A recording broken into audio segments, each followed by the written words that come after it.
بسم اللہ الرحمن الرحیم۔ ایک مسئلہ جو بڑے شد و مد سے بیان کیا جاتا ہے وہ تراویح کا مسئلہ ہے کہ تراویح 8 رکعت ہے یا 20 رکعت ہے۔ اس کے بارے میں حکیم الامت مولانا اشرف علی تھانوی صاحب رحمۃ اللہ علیہ نے بڑی عجیب بات لکھی ہے۔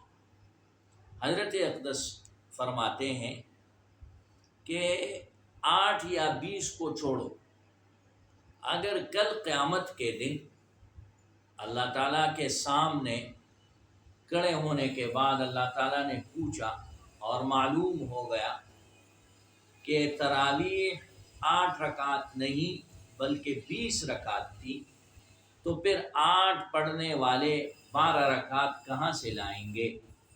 لہذا 20 پڑھنے والے فائدے ہی فائدے میں ہیں۔